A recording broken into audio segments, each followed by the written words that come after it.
The video you're about to watch is going to give you a unique and in-depth look at the state of West Virginia like you've never seen before. We visit 17 different towns and cities with populations ranging from only 2 to nearly 50,000, and we tell the story of each place that we visit. Naturally, coal mines and the downfall of the coal industry will be a recurring theme throughout the video, but beyond that, there are still so many other interesting stories to tell. So brace yourself for a raw and unfiltered look at one of the most rugged yet beautiful states in our great union. Prepare to see things that will challenge your assumptions and stereotypes, while some other things might confirm some of them as well. There is no agenda here other than to highlight an often overlooked and misunderstood state and to explore. For me personally, I fell in love with the state, and I look forward to round 2. And so it begins. Welcome to West Virginia. They say it's almost like heaven. So West Virginia, here we come. After going pretty deep into eastern Kentucky and exploring everywhere from Ashland to Beattyville to Hazard to Harlan, I decided it was time to go a little deeper into one of my favorite regions on Earth, Appalachia. The things you will see in this series will open your eyes and blow your mind.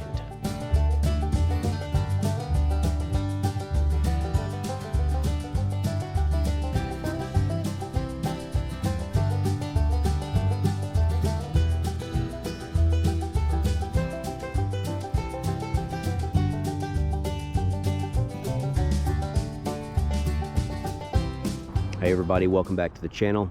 Well, we have finally left Kentucky and we are officially in West Virginia. And by West Virginia standards, this is a relatively populated little city. They've got about 3,000 people roughly. And this little city of Williamson is most certainly a place that's seen its fair share of hard times.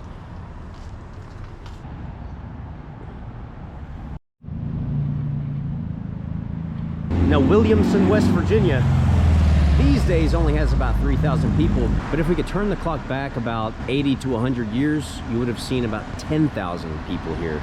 But still, compared to a lot of the little towns around here, 3,000 is still quite a bit.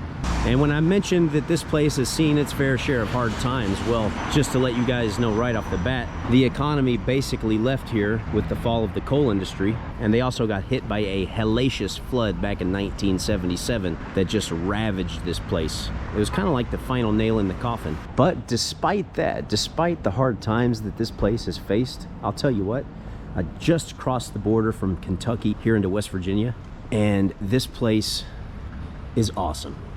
It feels like you stepped back into time because you can still see these old buildings that were built in the early 20th century, back in the sort of early 1900s, and it's all still standing.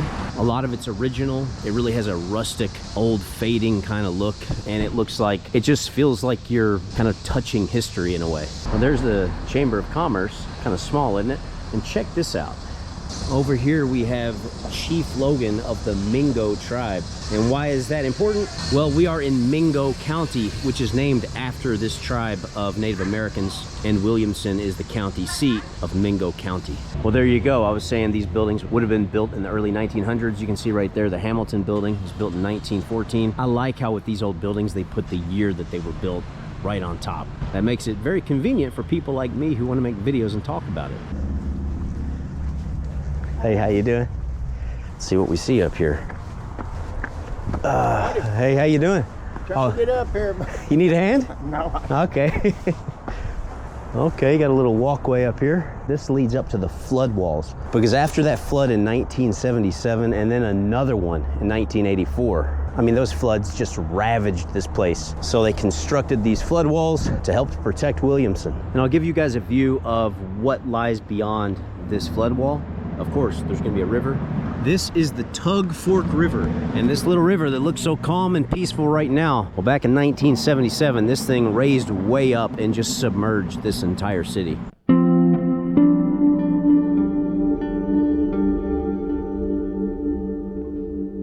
It is a beautiful place though, because I'm gonna give you guys a 360-degree view. every direction you see mountains. And of course right now it's the autumn, so the leaves are really beautiful right now. Now this place may not have many advantages nowadays economically, but I'll tell you what, in terms of just geography, topography, and natural beauty, this place is stunning. So this is the heart of Williamson. This is right here in West Virginia. And you want to see something kind of crazy? If you go across that green bridge right there, you're in Kentucky. That's how close we are. They've got a sign for it right here.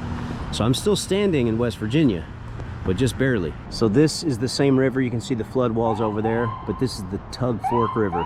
It looks really nice and calm right now. But back in 1977, this river flooding is what really sealed the deal and kind of sealed Williamson's fate economically. The coal industry was already dying out and pretty much gone, and then that flood hit, and that just, like I said, kind of put the final nail in the coffin. I was just wondering when this bridge was built, and fortunately they put the year on it, 1950. And you can look at those flood walls. I mean, look how high those are. And if you're a history buff, you probably are fascinated, or at least familiar with the Hatfield and McCoy feud.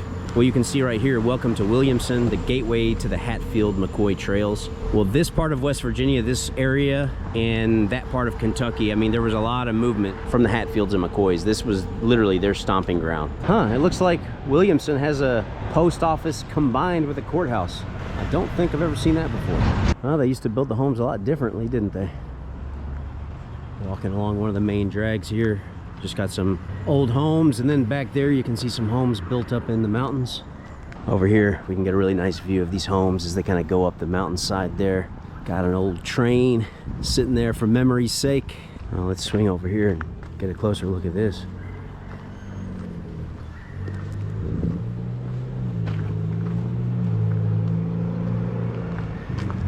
Guess you won't mind if I hop up there. Oh. I wish you could go in. That's up pretty high.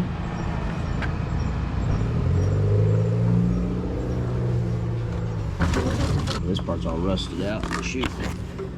Oh, man. That's old. Give you guys a closer look of some of these mountain homes. Looks like most of them are inhabited, but I can definitely see a few up there that don't have anybody living in them. Damn, look at this place. See the size of that satellite dish? They must have been pulling in the international package. There's a dog just sitting over there. I don't think he's chained up or anything. And I see a lot of signs on that house that say, beware of the dog. So I'm not feeling too good about walking that way. I was just talking to that guy right there, that city worker. He was really nice. He was telling me about a couple places around town. But I'll tell you what, guys, we've got a lot more adventuring to do, but I've got to get some food in me because it's already past lunchtime and I haven't even had breakfast yet. So let's walk down here, get something to eat. All right, fortunately, I remembered this place when I passed it. It wasn't very far away. Track's End. Let's see what they got cooking over here.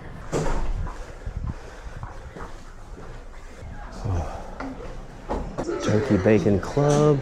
Grilled chicken breast sandwich, Philly cheesesteak. All right, I got some chili here. Good old homemade chili. Plenty of cheese in there. Put a few crackers in there. Let's taste it. That is excellent. Tastes just like it was cooked at home. Cure was lost because I wasn't strong enough to defeat Satan. Good, good. Yeah, that place is genuinely pretty good, Track's End. So if you happen to be in Williamson and you want something good to eat, I can put my stamp of approval on Track's End. Well, you heard of Five Guys before, most likely. Well, over here, they lost 2 and now they've got 3 guys. Man, I'll tell you what, coming out here, it really feels like you stepped through a time portal and got whisked away. Got taken back in time like several decades. And you see these towns, this one, you know, it's still got 3,000 people, but the population is just dropping. And it's not uncommon to hear about towns out here that have had like a 90% population collapse. You know, the money left, so they pretty much had to leave. They couldn't stay, there was no opportunity. And then of course you've got some places that had 100% population decrease over the past few decades and are literal ghost towns. While I was researching for this trip, I found several places. I'd find a town that used to be a booming oil town, and I would check the population. It would say like approximately 5, literally 5 people. Check out this building and this old marquee. And guys, remember, vote Mike Casey for mayor. I don't know who he is. I don't know what he stands for. I don't know what party he's affiliated with, but You gotta vote for him. Like a good neighbor, State Farm is there. I hope all these old towns continue to exist. I hope they don't just eventually become deserted and just rot away or get torn down. I don't think they'd even spend the money to tear them down. But these places are so interesting. I never get tired of traveling out in this region. I mean, it's easy to see. In its heyday, this place would have been popping. I mean, there's quite a lot of buildings. And just imagine back in the old days, people would be out here, you know, back in those days, everybody dressed nice. They wore a suit or a dress and a hat out here on the street, talking, shopping. But the times, they have changed.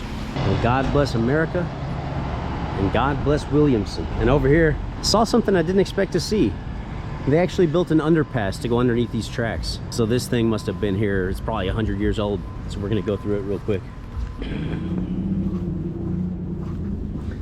It's pretty amazing what they could build that long ago.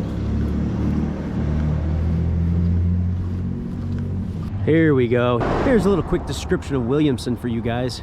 Named for W.J. Williamson. Its site was on a cornfield in 1890. Now it is business center of vast coal fields. Well, I would say it was business center of vast coal fields. Early colonization efforts here were supported by John Peter Dumas, a relative of Alexander Dumas, novelist. See this old building. I'm kind of curious if they still keep up with new news. I don't know if this place is still in business or not. It says it's a food pantry and clothing ministry. I think I got the answer to my question when I saw these windows barred and boarded up. These old tracks are still in use though. Damn, I don't know the story behind this building, but it definitely doesn't look good. The glass is all busted out and it looks like it burned at some point in time. But look what we found. The old Williamson High School, home of the Wolf Pack. It's huge. It actually looks like a pretty good facility, but it looks like it's not in use anymore. When I first saw it from a distance, I was like, oh, that place is definitely going to still be in use, but no, it's not. You can see the glass busted over there. Yeah, this big facility. I mean, this is a huge school. I don't know when it closed. I'll try to look. Maybe Google can tell me. But it couldn't have been closed that long. I mean, this place was massive. This was a big school over there. Okay, the middle school's connected to it. And there's that building that's all busted up and burned down right there. What a facility. It's sad that it's just gone to waste, but I guess they just don't have the population to support it. Ma'am, do you know how many years this school's been closed down? Excuse me? Do you know how many years this school has been closed down? No. Has it been a while? Yeah, it's been a long time. Really? Because it looks like a really big, nice school. Well, they got a Christian school on this side. Oh, they're still using it? Yeah, they used it. Oh, and what happened to this thing here? It burned, it looked like it. The road runners. Oh, I was gonna say, I can see, it looks like it was. Yeah, they had a controlled burn. Oh, a controlled burn, okay. Yeah, for the farm. Looks like he wants to get me. Yeah, he wants to play. Oh, okay, as long as you don't want to bite. Yeah, he don't want to play. Yeah, that was a beautiful apartment building. Yeah, it looks like, yeah. At one time, it would have been a nice place. Oh, it was. It stayed filled up. It's the old benches. Man, just left here to rot. But at least this building is being used for something. I'm guessing it's just one small section of it, because there's no way that Christian school she told me about is filling up this whole space, because this is a massive school. You would not expect to see a school this big in this small city. And then across the street, you got these old homes. Looks like most of them aren't being used anymore, but some of them are. They've definitely seen better days, that's for sure.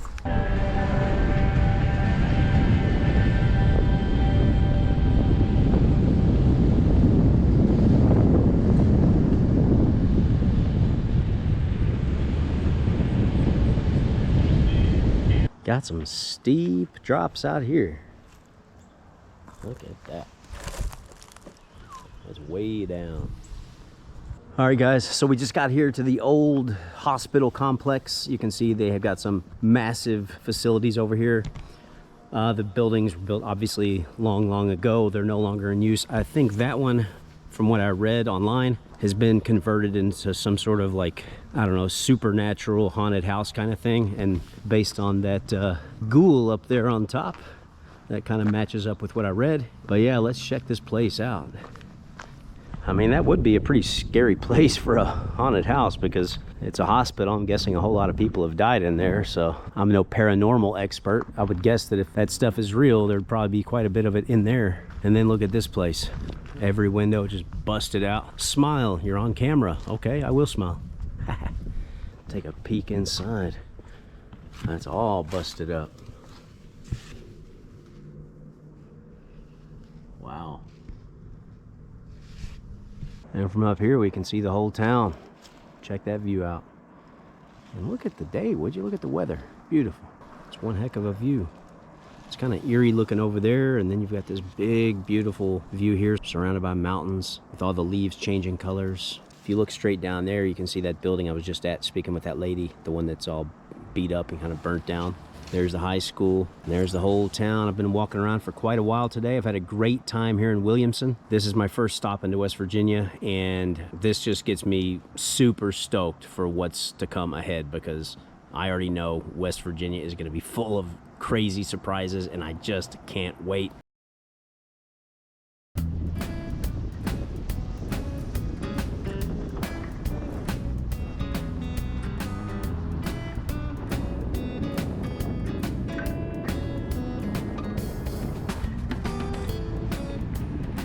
And we're coming to you today from Matewan, West Virginia. Now, what are you looking at here? Any guesses? Well, unfortunately, it says right there. This is the Matewan Depot. This is a replica, okay? It was built in 2002, but the original was built right around the year 1900, and this is a replica of how it would have looked. And you can see the railway tracks come right past here, and trains used to make stops, and this was a combination depot for passengers and freight. So although this isn't the original, you can get a feel for how it would have looked. And back in those days, of course, they just wrote everything, wrote the train schedule right here on a little chalkboard. So I literally just pulled into Matewan, and I want to show you guys a few things right here. Then we're going to head over into town, which you can see in the distance there. But you can see, welcome to historic Matewan, and this place is historic. And like a couple of the other places I've been in this series, this was a major stomping ground of the Hatfields in particular, because the McCoys were on the Kentucky side, the Hatfields were on the West Virginia side. But before we talk about that, there's some other things I want to show you all. Now right here, this is a major part of this place's history: the railways, the coal mines, the depot. And then just back here, you see Matewan sits right on the border with Kentucky. And right here, what you're gonna see is a river that has wreaked havoc to this region many, many times. I was just reading over there, I think it said over the past several decades, this river has flooded this area out like over 30 times. This is the Tug Fork River. This is it, guys. Look at this beautiful scene. Look at this serene river, the Tug Fork River, surrounded by mountains. Now over there, that's Kentucky.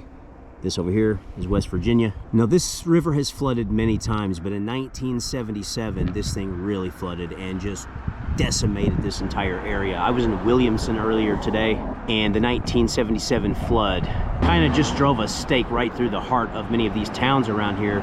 They were already on a downward trajectory due to the decrease in coal production and a lot of the big coal companies pulling out, and this area was already starting to see what was, the writing was on the wall. You know, things were headed down. But then when that flood hit, it just wiped out so many of these little towns, because a lot of them sit right along this river. And throughout Appalachia, most towns sit right next to a river. But it was from that flood and then another major one in 1984 that a lot of these towns around here said, all right, this is enough. We got to build some damn flood walls. And that's what you see right there. That was built in the mid 80s. And then on one of these flood walls here, they've sculpted a really beautiful scene into it. They've got the history of Matewan here, and this was incorporated in 1895. There you go. Welcome to Matewan, West Virginia. It just goes all the way down. That is beautiful. Well, like they sing about in those country songs about out here in Appalachia, down in the hollers, the sun goes down about 3 in the day. I mean, when you're down here, you're surrounded by mountains. It's early in the day and it's kind of getting dark. I mean, it's still daytime and everything, but down here everything's in the shadows. You occasionally hit a part where you're in the sunshine, but it's early and it's definitely kind of dark feeling for this time of day. You'll see those all over Appalachia. There's a lot of really nice trails for these ATVs, these all-terrain vehicles. They call them side-by-sides out here. There's a place I wish I had an appetite. I would stop in, Trailhead Bar and Grill, but I'm still full from that good old bowl of chili that I had over in Williamson. See, they've got McCoy on there. That's a big part of this place's story, and Hatfields and McCoys. Now let's go ahead and take a walk through Matewan. What do you say? See, this Hatfield and McCoy stuff is everywhere. You can see in there.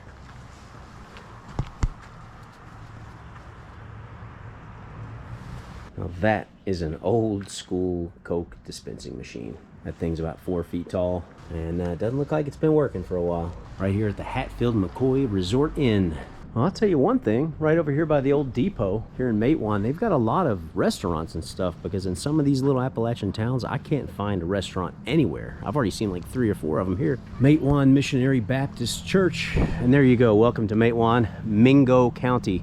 If you saw my Williamson video, I told you all about Mingo County. That's named after the Mingo tribe. It was a Native American tribe, and it was named after them. And this particular town, the name Matewan, actually is named after a highly respected Shawnee woman. So a lot of Native American connections here in Matewan. How you doing, sir? He ain't gonna bite me, is he? Yeah. Uh-oh. Yeah, Yeah, we're just walking through this old historic district.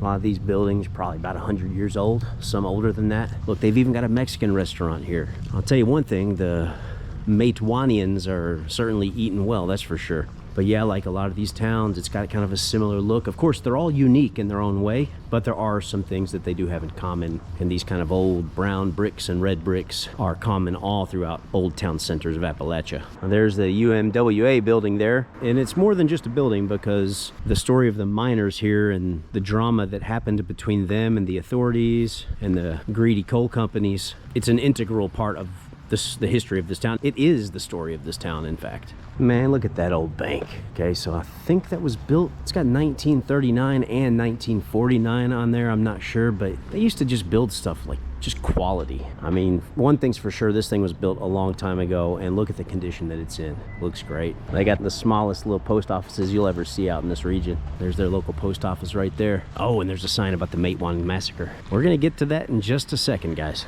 Now, a lot of little towns will call themselves historic and things like that, and of course they are.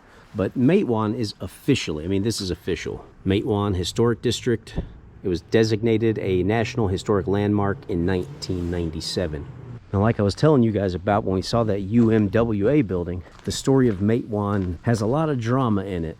And a lot of that drama came from the coal miners wanting to unionize, and the coal companies not wanting to do that and using shady tactics to try to shut that down. Well, things finally came to a head, and what's known as the Matewan Massacre of 1920 finally commenced.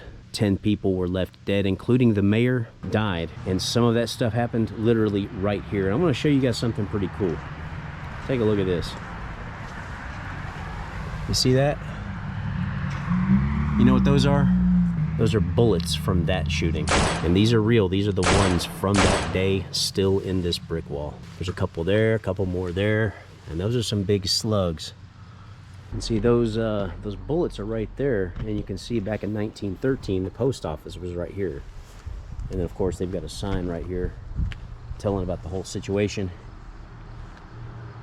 Well, Sid Hatfield was on the side of the miners that wanted to unionize, and so was the mayor. And it was actually that shooting that took place on that day in 1920 that led to the Battle of Blair Mountain. In August of 1921, up to 10,000 armed coal miners marched through southern West Virginia in the nation's largest labor uprising, aiming to unionize the coal fields and end the oppressive rule of coal operators. Over 5 days along a 25-mile front at Blair Mountain, they battled thousands of sheriff's deputies and state forces in intense gunfire, including machine guns and aerial bombings, until federal troops intervened, forcing the miners' surrender. While the good guys didn't win this particular fight, their efforts were not in vain because the dramatic scale of the Blair Mountain Uprising, America's largest armed labor rebellion, drew national attention to the brutal conditions in the West Virginia coal fields, forcing coal operators to the bargaining table and dramatically boosting United Mine Workers membership across the nation in the years that followed, ultimately paving the way for stronger labor rights and union power during the New Deal era.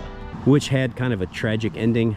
Things just really came to a head, and the miners, who just basically got tired of being exploited, got together and they started marching through different towns all throughout this region, and it was them against the authorities. A lot of blood was shed in that battle. Lives were lost. See, you can see ATVs are super popular all throughout this region. Every town I've been in, you just see hundreds of them. There's some really great trails in this region, so it's a big thing to do. You know, people need something to do, and that's a very popular hobby out in these parts.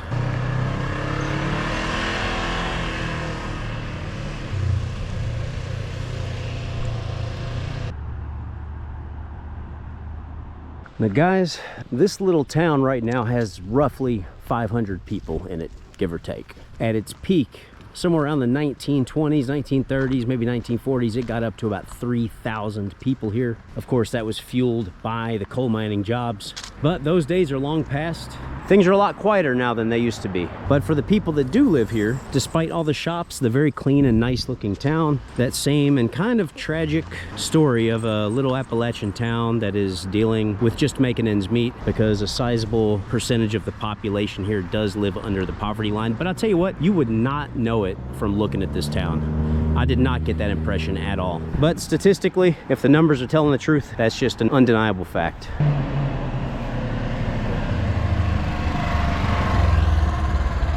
By walking along this flood wall right here on the banks of the Tug Fork River, the river that has been here, been a source of viewing pleasure for the communities throughout this area. I'm sure there's been a lot of fishing, a lot of pleasure from that river, but there's also been a lot of destruction. And it was that very river, like I said, in 1977, that just ravaged this entire area.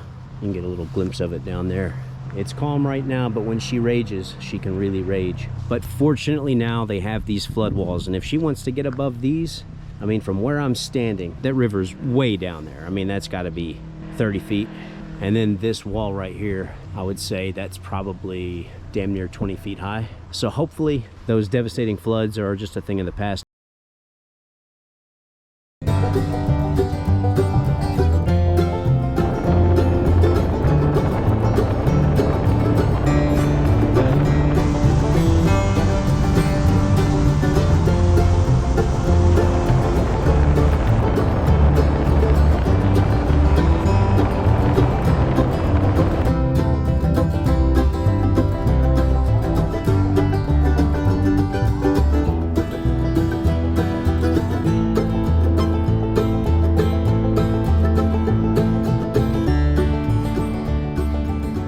Hey everybody, welcome to war. We are down here in West Virginia's southernmost city, not town, but city. This is the city of War. We are in McDowell County, and one notable thing about this county is that it's the poorest in all of West Virginia. And the city of War has about 560 people. The population here peaked in 1990. It reached almost 1,100 people, but these days it's around 560. And I'm looking forward to showing you guys around. We'll take a look at this peaceful, pretty little creek right here. Well, this happens to be none other than War Creek, and this is the namesake of this city, the city of War. And I've got to admit, while there are many cities in Appalachia that have awesome names, the name of this particular city goes right to #1 on my list of badass Appalachian city names. Now, I will tell you guys that I'm starving. It's already late for lunch and I haven't even had breakfast yet. And if you watch my videos, that's a pretty common theme. I'm usually not hungry in the morning, but by the time I get to where I'm going, I'm starving. We've got a food truck right here. They make loaded baked potatoes. I may have to come here in a little while. I'm gonna see what the food options are around here. Over here you got Greg's Auto. doing some handiwork for the locals. And you're gonna see a lot of buildings here, old buildings built in the early 1900s, and a lot of these are empty. Now, of course, this town has really gone down since the fall of the coal industry, but earlier this year, actually in mid-February, floods ravaged this whole area, and War fell victim to the force of those floods. The floodwaters tore through McDowell County, West Virginia, so fast in February. This is what it looks like months later in one of the poorest counties in one of America's poorest states. As if the local economy wasn't already struggling enough, imagine having several feet of water just come in and wreak havoc on the businesses that are here trying to create a profit. In some ways, they've got the decks stacked against them, but having a huge flood come right through your town is definitely not gonna help anything. You've got these beautiful, interesting old buildings that have been here for probably about 100 years or more. And almost all of them seem to be doors locked, boarded up, and shut down. I can honestly say that I hope things pick back up here in War, because little towns like this are always so interesting. They've got a very unique history, and I personally love them. Now, by this point, I've been to quite a few Appalachian towns. I've been to some of the bigger ones, I've been to some of the smaller ones, and this one, the main street drag starts way down there, and it goes all the way around, and it goes down pretty far. And I always try to take a second to just stop and think and try to imagine what this would have looked like in its heyday, when everything was new, when wealth was abound, the local economy was thriving due to the coal boom. But like so many towns in this area, they were born of coal, they were shaped by coal, and they damn near died with the coal industry. One interesting little detail that I've noticed while traveling through Appalachia is that even a lot of the benches and stuff in town are dedicated to people who I'm assuming were locals, like this one, for example, in memory of Connie Jones, kind, caring, and loving. That's a nice little small town Appalachian touch. I mean, it may just be a bench, but most of us don't get anything named for us after we go. So for a little town like this to do something like that, to keep the memory of some special locals alive, it's a really sweet kind of touch. I like it. Also, you'll see in all these Appalachian towns, they've got these pictures on these poles here in the towns. I mean, all of them do, paying tribute to their veterans, which I also really like to see. We got a dog here just romping around War. I hope he's not a war dog. Hey, buddy. He looks kind of nice, but he's got a lot of scars on his face. As long as he doesn't bite. Like that one over in Matewan, I asked the dog's owner, does he bite? And he went, yeah, he's a biter. As he said that, I took a couple steps backward. Well, as I've been traveling throughout this region, I keep seeing signs for Hunt Brothers Pizza. It's pretty ubiquitous out here. I've never tried it, but I might have to pick one up before I go. But it's cool because you saw that little food truck back there when I first entered War. And then you see this right here. Kind of an old-fashioned feeling. You can walk up and order at the window. I guess you can go in and order as well. But like I said, it feels like you just went through a time warp, went back 50 years, and here you are smack dab in front of the Owl. And I'll tell you what, at the Owl, they ain't messing around. Got a pretty huge menu. Tons of appetizers, pizzas, burgers, wings, breakfast menu, salads, sandwiches. A lot more than you would expect just seeing a little place like this. Well, looks like I made a new little friend over here. Hey, buddy. Looks kind of friendly. Aw, I would pet you, but I just don't know if I want to take the chance. If you nuzzle right up to me, I might pet you a little bit. You want to sniff me out? You want to sniff me out, buddy? You look friendly. There he goes. Oh, he's pretty nice. Yeah, he's a good boy. Good old war dog. He's a good boy. It's pretty neat because right over there you've got War Creek. Behind that you've got one of the hills of Appalachia, those big old trees, and you can see, well, maybe not from this angle, but the leaves are changing because it's fall. It's beautiful out here. But we're just in here kind of in a little holler type of thing right alongside the creek. I'll tell you, I'm relatively new to West Virginia, but I really like it so far. There's a sign, Trump digs coal. Got a little church right here, and when I said I made a new friend, I wasn't playing because he's following me. War United Methodist Church. I mean, even the church sounds cool. War Church. Now that kind of looks like an outhouse. I'm not sure what it is. It's got a phone on it connected to nothing, but it's pretty small. You can see this old building here. Another one that was once something, but is now just a fossil here in War. And as you walk through the town, like I just mentioned, almost every pole is paying tribute to one of the veterans. For example, Wesley Miller Jr. looks like he fought in the Korean War. Well, this was once a Walgreens, but now it says store closed permanently. Here we've got Troy's Pizza. I'm sure they, at one point in time, had some delicious eatings. But right now, I don't think things are going so well.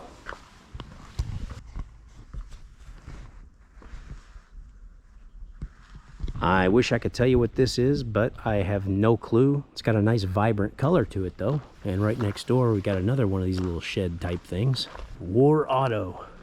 Guys, check out this little country church. Very unique. This town, like so many others around here, would make an awesome setting for a movie. You can see the railroad tracks just coming right through town. Running right through the middle of war. Got some homes built up here on the hills, and from here you can get a pretty good view of it. I'll tell you what, the nature around here is beautiful. Well, there's a little church right here. I just spoke with the preacher of it. He was out in the parking lot, and we got to talking, and what a nice and excellent human being he is. I didn't want to put him in the video because people don't typically want to be in a video. They feel uncomfortable with it, but yeah, he's doing a lot of great things for this community, and he's a heck of a nice guy. So I've been walking through War. You can see there's a little bridge here. They're doing some road work out here. And when you get out here, you're pretty much at the end of the town. I mean, this is Main Street. Things kind of come to an end. There's homes and stuff out there. You can see a home up there in the hills. But I'll tell you what, the next thing is I have to get some food. I'm absolutely starving, and it looks like I've got a couple of good options here. So let's go see what we can find. All right, let's see what we can get here. Anybody there? Well, you ladies sold me. I'm back because y'all were so nice. Thank you. And I think I'm gonna try that Philly cheesesteak. Okay. With ask for pepper jack cheese. That's what I'm gonna do. Mayonnaise on it? Yeah, please. And can I leave off the onions? Well, we cook the onions and peppers up in the steak, but it's real fine. You can't, you know. Oh, yeah. That's fine. That's fine. Is that be all for you? Yes, ma'am. That'll do it. All right, guys. I got my Appalachian Philly cheesesteak. And I know some people are going to comment, oh, why are you eating a Philly cheesesteak there? I'll tell you what, not that long ago, I was in Philadelphia, the home of the cheesesteak, and I went to Pat's, the originator of the Philly cheesesteak. And what I can tell you is that the Philly cheesesteak I had in Booneville, Kentucky was better. It may not have been authentic and all that, but it tasted better. I mean, I wasn't all that impressed with Pat's, the original Philly cheesesteak. So let's try this one. I'll tell you what, that's better than Pat's too. It's been a short but very sweet trip. I've really enjoyed my time here in War, but out here it's early in the day and it's already getting kind of dark. Got a lot of places to see. Got a pretty busy itinerary for today.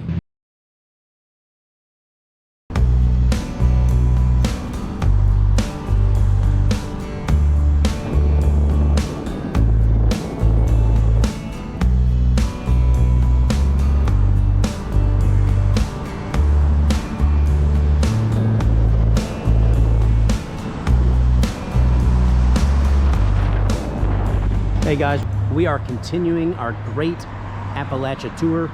We are in McDowell County, West Virginia, and I just arrived in Welch. And look what we have here, a sign to tell you guys about it.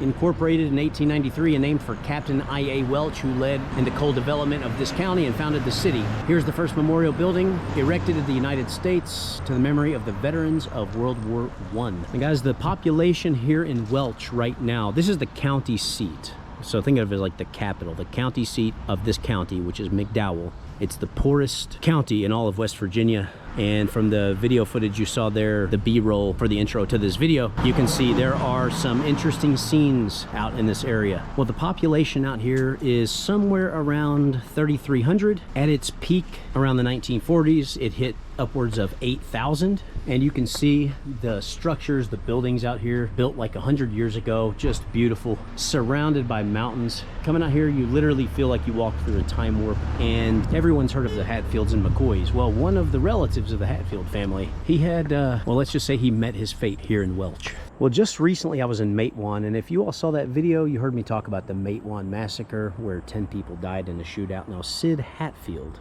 was there. But it was right here in Welch, West Virginia, that he died 7 months later. And they've got a sign talking about that.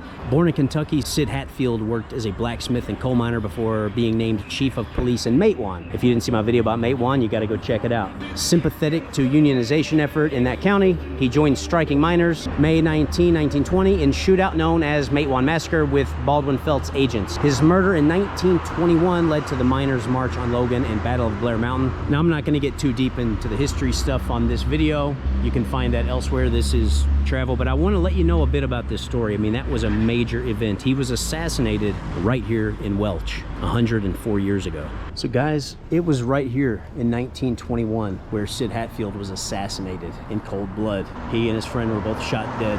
In this beautiful building here is the McDowell County Courthouse. And while we're here, another thing I want to tell you all. If you've been following my Appalachian travel series, you'll remember a video I did in Inez, Kentucky. Well, JFK spoke in Inez. He was speaking there and he was really campaigning regarding his War on Poverty campaign. And on these very steps, JFK spoke as well. And one really interesting thing is that it was through his War on Poverty that he started programs. For example, something you may have heard of, something called food stamps. And he promised the residents of McDowell County that they would be the first ones to receive food stamps. And good old JFK stayed true to his word on that promise. But you can see that despite this place looking sort of old, looking like it's seen better days, try to imagine it when it was fresh, newly built. I mean, this place was pretty built up. And here in this region, Welch was like a shopping and entertainment mecca. There was lots to do around here. It was a beautifully built up city. People were thriving. There was a lot of money floating around from the coal boom. And you only have to go back just a few decades. Nowadays, since the coal industry has really dropped off, the town is obviously still here. But the population here has just plummeted. The economy is facing hard times. And to make matters worse, in February this year, 2025, this entire area, including this city, got hit with a monster flood. And the floodwaters were down here in the lower part of Welch. The floodwaters would have been completely above those doors, just decimating the businesses down here. Welch, deep in the mountains of southern West Virginia, has been hammered by historic flooding over the years, and they did not escape the latest round. Not at all. The downtown area in particular was one of the hardest hit in McDowell County. So you'll see a lot of these places are closed. And look, right here we've got a Da Sichuan. That means big Sichuan. And of course, you guys know I live in China, and Sichuan is the part of China that's known for spicy food. They had a Sichuan restaurant right here called the Panda Garden. I wish I could go there, but obviously looks like the flood got them. But yeah, down here on the lower level where the flood really hit, everything is just closed. And it does sort of have like a mildewy kind of smell. I mean, those floods just ravaged this entire area. And guys, like I said, I'm not going to be taking a real deep dive in terms of the history and all the stories that took place here. I just wanted to give you a brief overview of the town and how it came to be. It was born of the coal industry. Some crazy stuff happened here. Some historical things happened here. But the main thing I want to do in this video is just show you guys what it's like. What you're seeing right now is a snapshot into the past, because it's old and historic looking now. A lot of stuff's closed down. Everything's aging. But you can imagine when this place was newly built, this would have been a very exciting place to be. Very quiet around here, but I've seen quite a few people. There's tons of cars driving past. Check this out. Got this really cool mural on the wall. McDowell Street, 1920s. Give you guys a little bit of an idea of how this would have looked. Of course, I'm going to put some pictures in on the video as well, so you guys can get a clear mental image, but this is beautiful. Pretty much all of these little Appalachian towns that I've been to have had a big mural about their town, somewhere in the city or town. It's a really cool thing that they do. If you look out that way, you can see homes built up in the mountains. These people must have a nice view. As I'm walking down the road here, they've got a couple of signs just talking about the town, the city history. Over here you can see Sid Hatfield slain before a courthouse. Over here they're talking about JFK speaking here locally. From this vantage point, you can really see how big this is. I mean, compared to most cities, it's not big, but for a little place out in Appalachia, this isn't just some little sprawl down in some holler somewhere. This was a legit, relatively decent sized city that was doing very well at one time. Over here, you got another beautiful painting on the side of this wall. And it's looking pretty dark. You can see in this video, It's looking pretty dark over here. That's because we're in between mountains and we're in between buildings. It's not late in the day. It's only like 4 o'clock. And this is not something you'd see everywhere. I can recognize that guy from a mile away. I bet you guys don't know who he is, but I'll tell you his name. Mel Street. He was a really good country music singer. He actually came from Appalachia. I think maybe he was from somewhere around Grundy, Virginia. My memory could be wrong, but unfortunately he took his own life right when he was on the cusp of big time stardom. Nothing's left to hold on to.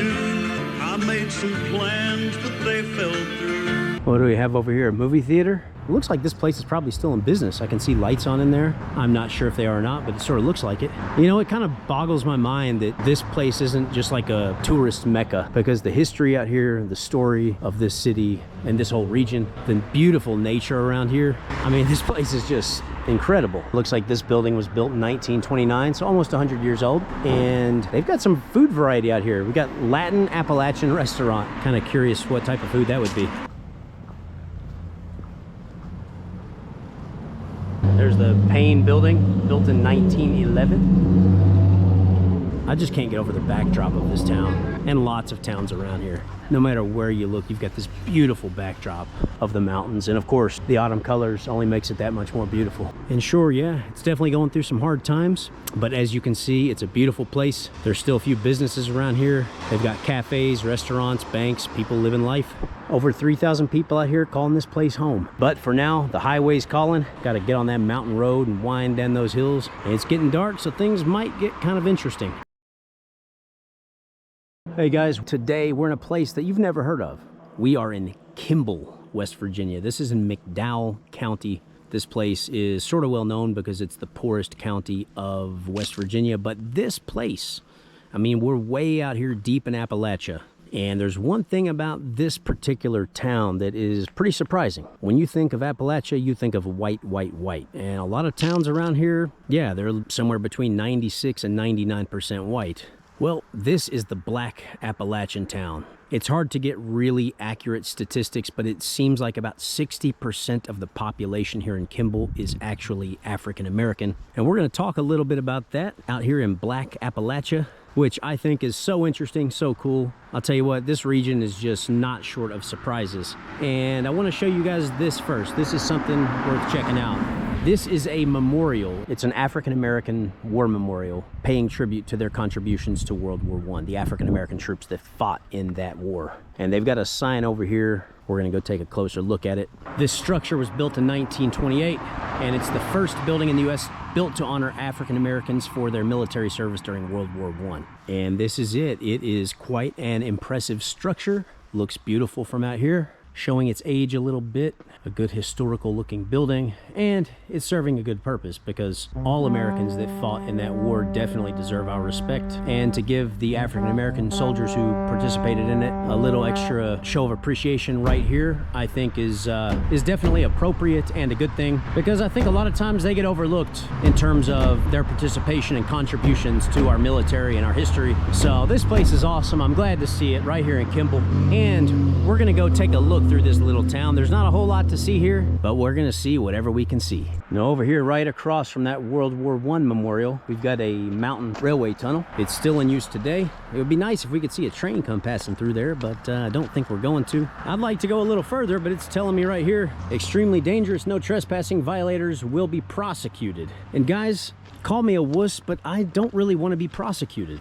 But we'll give you guys a pretty good look of it right here. This is a really cool scene because that's a big old mountain, and that thing was just drilled right through it. And the tracks go on down the line. Well, this is a real little town. It's the kind of place, if you're driving through and you blink a couple of times, well, you're gonna miss the whole damn town. The population here is only about just over 200 people. And at its peak, there were about 1,000 people living here in Kimball. Now, you might be wondering, why is this a majority black town? Well, during the coal miners' strike way back in the day, U.S. Coal and Coke started hiring and bringing up a lot of African-American coal miners from primarily the Deep South, and that's how they ended up here. And then when the coal industry kind of fizzled out, of course that meant a lot of the wealth and prosperity fizzled out as well, and that's when you would see something called the White Flight. A lot of the white people out here, well, they followed the money, they got the heck out of Dodge, but a lot of their African-American counterparts didn't have the resources necessarily to do that, so they stayed behind, leaving what is now a black majority here in Kimball. Now, as we're just walking from one side of the town to the other, we've got a few signs over here that have been erected to show the history of this little place. So you got the one talking about the Kimball War Memorial, talking about the floods over here, which is a common theme throughout a lot of Appalachia. Floods, floods, and more floods. Then we got Mr. Kimball himself. And then there's a sign right here specifically dedicated to African Americans. We'll focus on this just for a second. The Houston Company store, which was sure as day out here screwing the people over, which is what they did best. Pay them in company money, pay them in scrip. You know, this was a little company town for the coal companies out here. And then the people had to go shop at the company store with that, you know, company money, fake money that they called scrip. And of course, they would jack the prices up on them like 20 to 50%. Now, needless to say, eventually the people, I mean, they knew what was going on. They got a little tired of getting screwed over all the time. And of course, that led to some animosity and problems over the years. Now look at this old historic building here, some type of restaurant, and based on the looks of things, it looks like they're still in business. They're obviously not open right now, but we'll take a look inside. You can see they got the refrigerators full of soft drinks. It looks fresh and clean. I guess they just close early. You can see at one point in time, this whole strip would have been just lined with really nice looking buildings. But of course, as time's gone by, as the years and decades have passed, and as the floods have come rolling through, and of course, as the coal industry kind of fell apart, well, it's now basically just a skeleton of what it once was. I'd like to be able to meet some people out here. Since it's a majority African-American area, it'd be kind of cool to meet some of them for this video, but I don't see anybody out. I see some people over there playing in their yard. I'm just walking up a big hill, getting my exercise. You see, I'm working hard for you guys. Taking a look at some of the residential area here in Kimball. Obviously, there's not going to be too much since there are only like 200 people in this town, but it's nice, quiet neighborhoods. You got some of these beautiful old homes, quite a few churches for such a small town. And if you look way back out there, you can see some old uninhabited houses up in the mountains. And those are obviously just kind of just decaying at this point. Yeah, it looks like most of these are still being lived in. Most are in good condition. I mean, look at this. That's absolutely beautiful. Now, some of them obviously are kind of showing their age a little bit. And these two just ahead, I'm guessing well, the one on the right might have somebody living there. Although I don't know, that attic looks like it's got a window busted out. Now that house definitely doesn't. Well, I sure as hell hope not. That looks like a haunted house. And despite the small population, I mean, you can see there's really not much around here. It's not surprising that the local economy, well, it's almost non-existent. Around half of the population here lives below the poverty line. And from my research, I read that overdose deaths here in Kimball are 8 times the national average, which is just shocking. Look at this old home, just falling apart right before our very eyes. Tell you what, I hope that part of the wall doesn't fall off over into those power lines. That would not be good. Well guys, there you have it. There's Kimball in a nutshell. You know, there's not a whole lot to see here, but if you've got an imagination, you can let your brain kind of take you back and imagine what this place once was.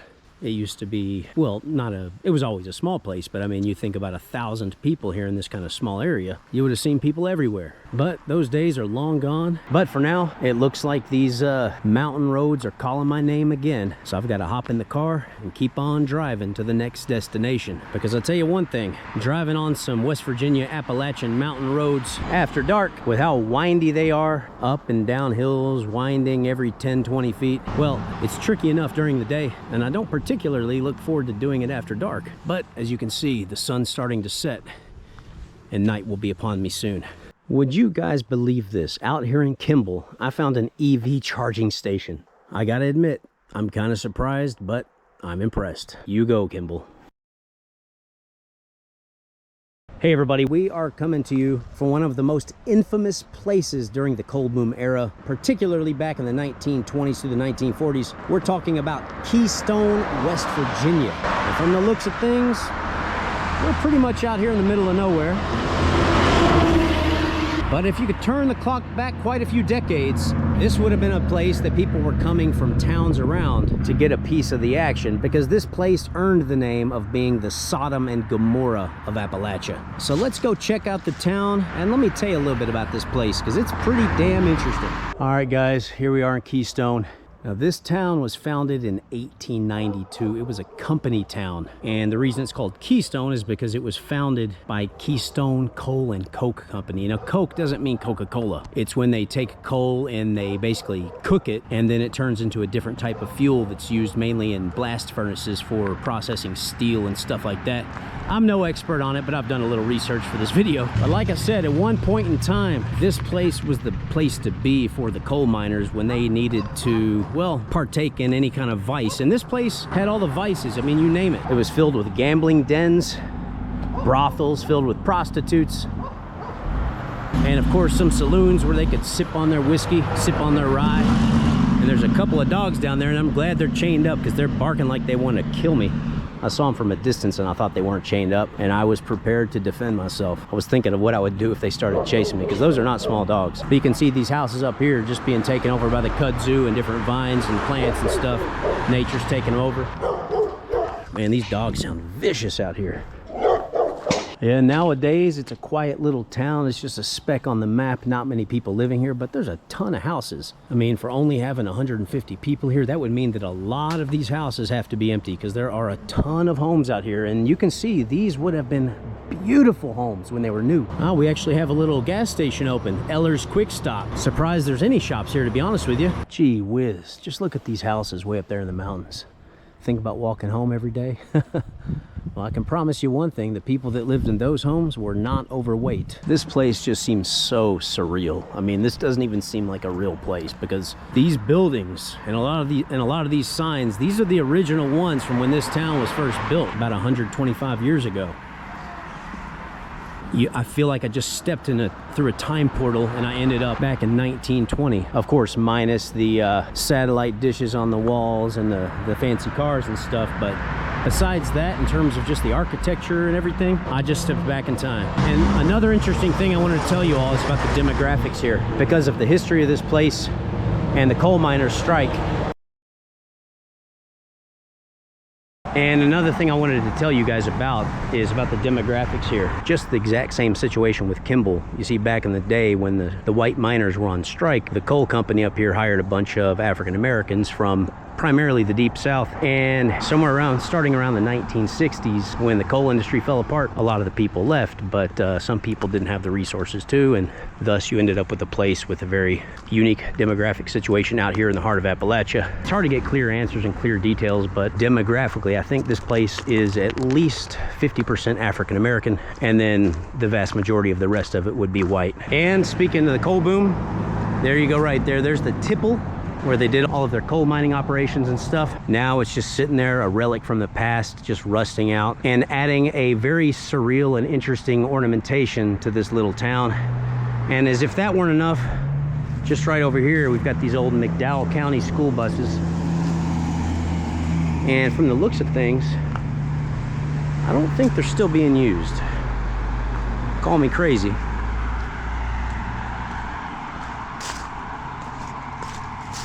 Over there, just across the road, you see a sign for Elkhorn Creek. And that's the creek that's running right through here, right next to the railroad tracks there.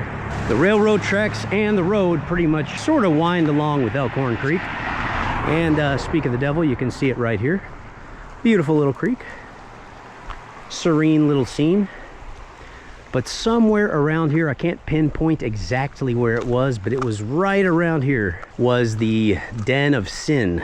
Sin City, Vice Nation, the Red Light District, the gamblers, the saloons, and they called that place Cinder Bottom. Stone Mountain didn't hold lease here, you'd be peddling poontang down in Cinder Bottom, so just shut your mouth about it. And it was on a bank just next to the creek, and that's where all the craziness took place.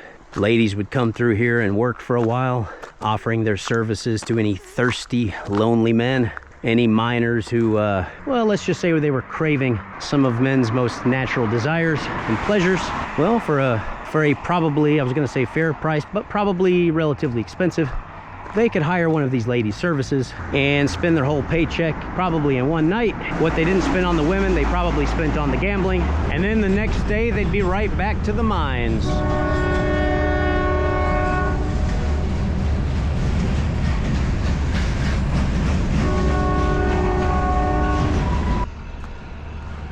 Guys, these days there's not a ton of people living here. Like I mentioned, there are very few, and unsurprisingly, about half of those people live below the poverty line. Substance abuse, addiction, and overdose related deaths are staggeringly high.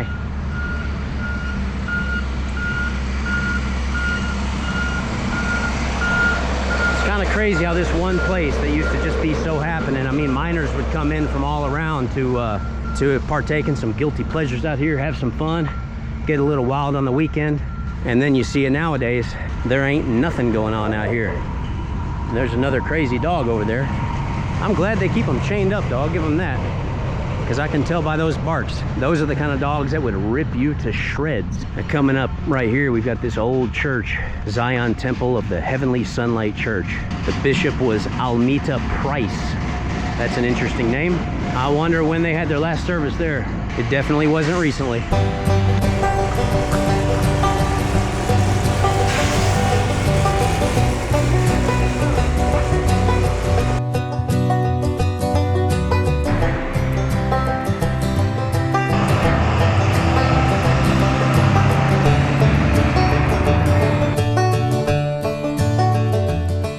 Check out some of these houses. I'm not going to go up these stairs, but get a closer look at these old homes. That one over there's got the lights on, so some of them are in use, but the majority of them are not. Church Street and Stewart Street. Oh, look at these stairs. That's a whole lot of stairs. And these obviously are not used anymore, and they go all the way up. Somebody's watching me. This is just a little alleyway, little side street kind of thing with houses just all along it. And I'm telling you, like, if these were freshly built, these would have been big, beautiful homes. And I guess these were the garages, the old style garages. Wow. I mean, this first row of houses I can see, but the ones, the next level up and the ones even higher, that's a heck of a ways up. Looks like we got an old church over here. Let's go take a closer look at this church. I'm getting a workout in today, guys, I'll tell you that much. Ooh, the knees are starting to ache a little bit. Oh yeah, this thing's shut down. So the house over there has got lights on, but this church, it's obviously not in use anymore. We're way up here though.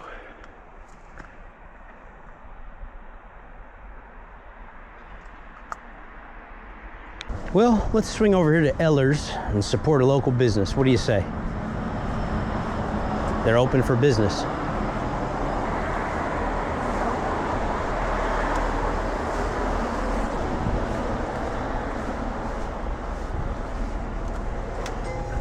Oh, there we go. Oh, it smells good in here. I smell that pizza cooking. Oh, that's a pretty nice shop. They got everything you could want. They got your smokes, your snacks, hot pizza ready to roll, energy drinks, beer. All right, let's get a bottle of water for the road.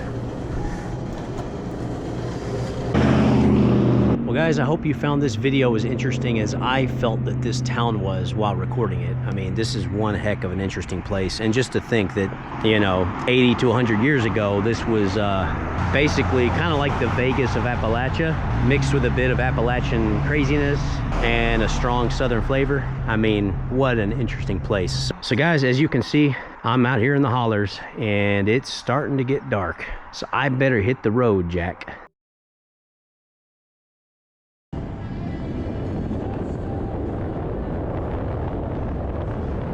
Hey everybody, we have just arrived in Bramwell, which is located in Mercer County, West Virginia. And as you can see right down here, this is, or was, the home of the millionaires.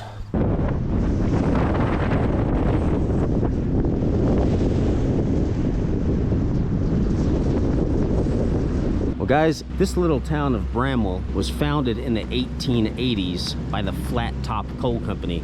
Like so many of these little towns throughout this region, they started out as company towns. A coal company would come into town, set up shop, a town would be built around it, they'd have their company store. So these towns were born of the coal industry. The problem with that is when the coal industry goes, the towns are left in a hard spot. And here you can see this old high school. It has been closed down for quite a while, but it's a really neat sight to see, because you can tell at one time this would have been a very nice school. Bramwell High School.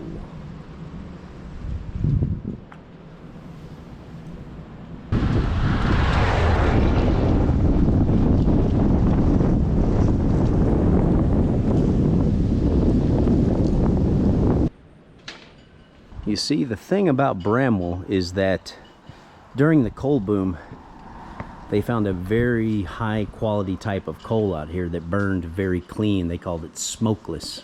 So it was selling for a high price. It basically sold for about triple the price of other types of coal. So this was a very wealthy little town out here in Appalachia back in the day. And in 1920, the population out here peaked at somewhere around 1,700 people. But unfortunately nowadays that has plummeted, and according to the most recent data, there are probably about 260 residents here in Bramwell. You can see the old train here, the dining car. And they've reconstructed an old depot here. I think they tried to make it look as authentic as they could.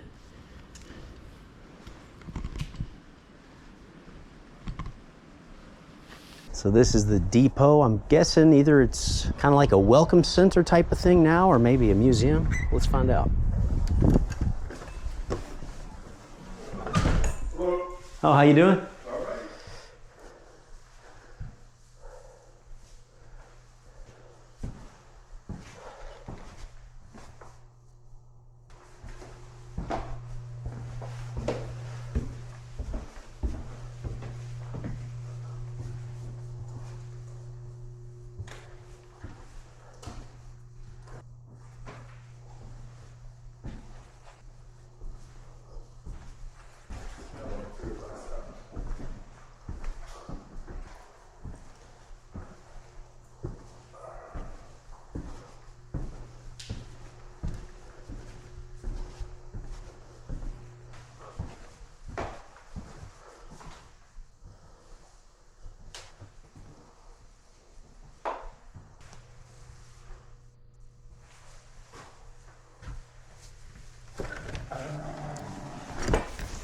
There's some of the old railway lines. Little town hall over here. Incorporated in 1888. Yeah, you see, when the coal left and the mines pretty much shut down, I think around the 1980s, most of the young people just took off because there just wasn't the opportunity out here.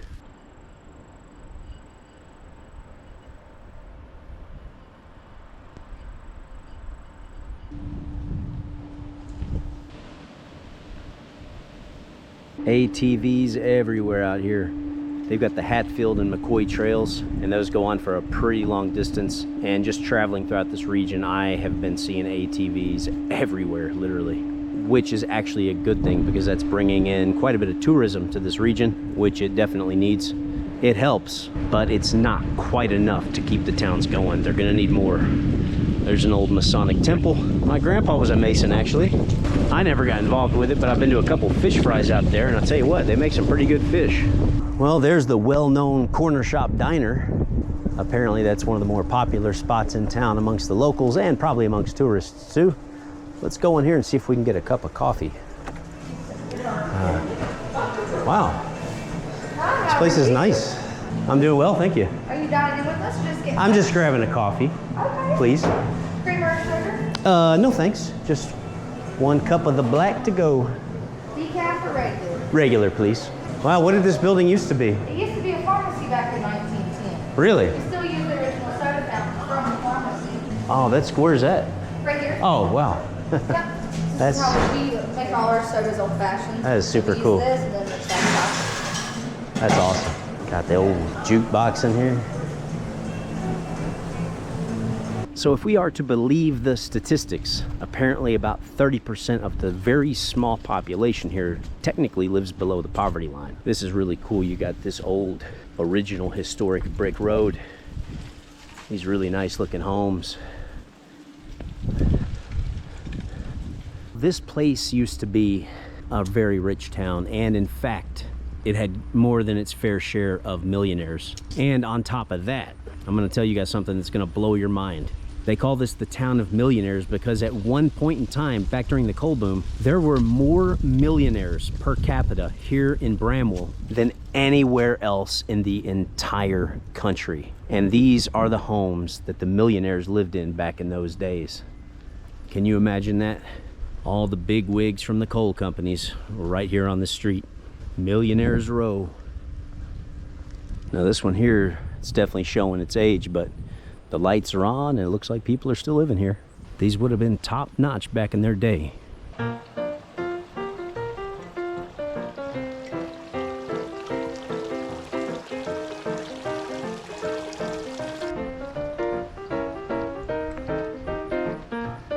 The homes of the wealthiest 100 years ago. Look at the color on that house. That's pretty. We're over here on the other side of the river here. There's a couple other homes where the millionaires lived. But yeah, I mean, these things were exquisite. Apparently one of these homes had a bowling lane in it. You got that big old mansion way up there on the hill. And you know, just standing here, you look back here, you see these beautiful old homes. And they still look great today. They look amazing. And then you look at the background. The rolling Appalachian hills, the mountains. And of course, I came here at a great time of year because we got the fall colors. This home right here looks like it fell by the wayside. That's a beautiful home up there, but can you imagine cutting that lawn? Looks like it would be a death-defying feat. I mean, just from walking through here, I would never get the feeling that even 1% here are living below the poverty line. It doesn't give you that feeling.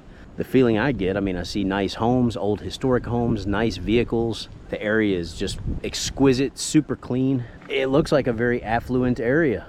Now, I know this big house right here has somebody living in it. This was definitely a millionaire's home back in the day. And this house actually has a ballroom in it. Literally, it has its own ballroom. The old Presbyterian church. Man, that's an old one. I love the style of architecture they used back in those days. Beautiful. Bramwell Presbyterian Church. It looks kind of small from that other side, but when you get over here, you see it's got a big extension back there. So guys, my impression of this little town is that it's a beautiful place. It's well maintained. A lot of these homes have been taken care of, restored. A lot of them have families living in them. They've got some restaurants and cafes around here, but they do have a tiny population of only 260 people approximately. And the question I've got to ask is, will this city survive the next few decades? I mean, it looks like it's being restored. It looks like maybe it could be coming back. But the one very bleak factor that I discovered about this town while I was researching for this video, it has to do with the demographics here. So it's got about 260 people living here, right? Well, guess what the median age here in Bramwell is? It's about double the national average. The national average is somewhere around 38, 39. The median age here in Bramwell is somewhere between 72 and 73 years old. So when you think about that, I mean, we have to consider human life expectancy. When you do the math, with a place that's already had a flight of young people and a population collapse, and the median age is that old, well, what will the next decade or two bring? That's a big question. And unfortunately, while they're bringing in, you know, tourists and they've got the ATVs and stuff, unless they get a real influx of people here, I just don't see how it's gonna make it, and that is really sad. I hope I'm wrong.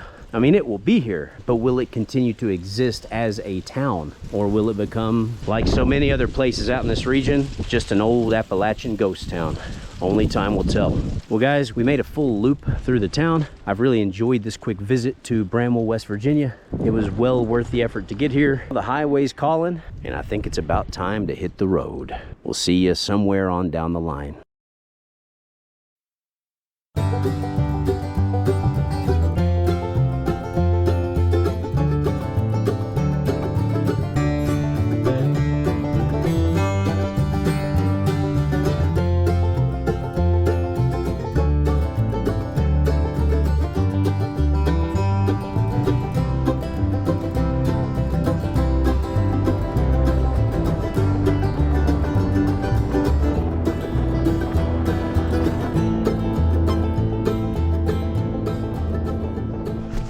y'all doing? Y'all from here? Yeah. Are you? Cool. First time here? Greetings today from Gary, West Virginia. Now, this is a town that has been hit hard. If you've been following my channel, you'll know that I visited Gary, Indiana a few months ago. Welcome to the infamous Gary, Indiana. Wow, check this out, y'all. This is truly wild. I mean, I've never seen a city anything like this. Now, there is a kind of a connection between the two Garys, and Gary, Indiana is definitely going through hard times too. So they have that in common, but the situation is a little bit different out here. So grab yourself something to drink, maybe a snack, something to crunch on, and let's take a little tour of Gary. And let me tell you a little bit about this place. Now guys, Gary, Indiana is a city that was founded around the steel industry, U.S. Steel. Now Gary, West Virginia is a company town as well, was also established around an industry, and that's coal mining. It was established in 1915 as a company town for U.S. coal and coke. So back during the coal boom days, things would have been really good around here. But when the coal companies leave and the coal's all mined out, well, then you got yourselves a problem. Well guys, this is an interesting place.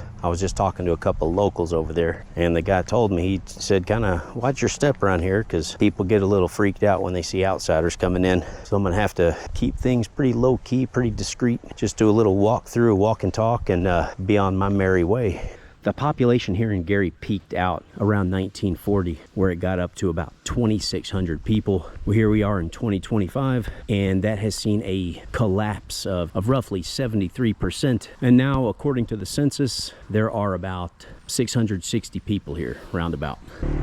But when the coal industry started to go down, things fell apart pretty quick. And would you believe, by 1983, there was a staggering 90% unemployment rate. Literally 90%. That's hard to even imagine. It's hard to fathom.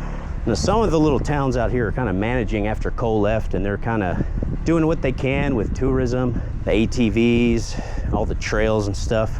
But out here in Gary, it doesn't look like they have a whole heck of a lot to keep them going. The guy back there I was talking to told me there's a school back here. Kind of curious to see that. But I'll tell you what, walking through here, I can tell that I stand out like a sore thumb. People seem nice, but you know, of course, in communities like this, they get a little freaked out when they see unfamiliar faces.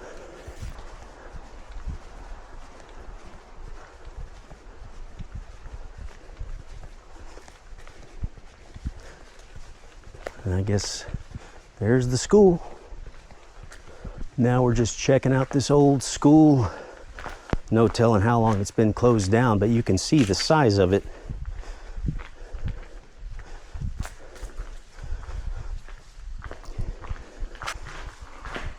All those workers that were here, they had kids. All those coal miners had kids. They wanted the best things for them. And you know, a big company like U.S. Coal and Coke would have provided pretty much only the best in terms of facilities. So at one point, I mean, you can see it's a huge school tucked back here in a town that doesn't have anything going on. But back in the day, it had a lot going on.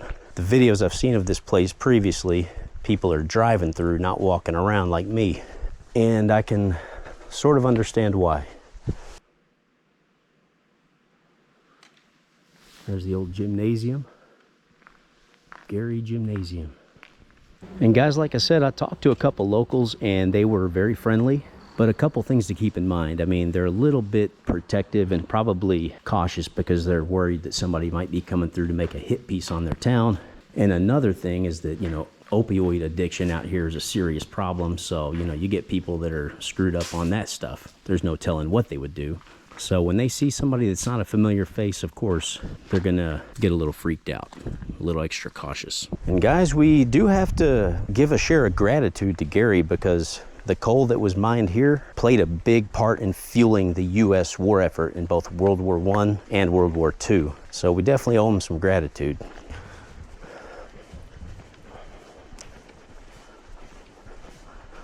Looks like a tree fell on that house.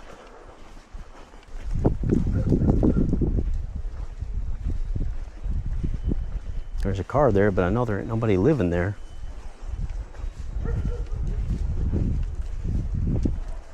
Looks like an old church back there in the hills.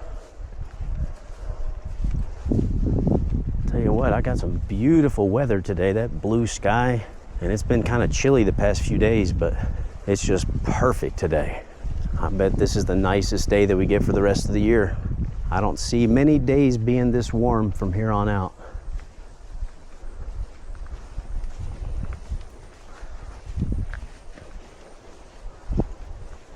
I mean, I've been to some hard-hit towns throughout my travels, but I'm kind of taken aback. I mean, this place has just been truly decimated.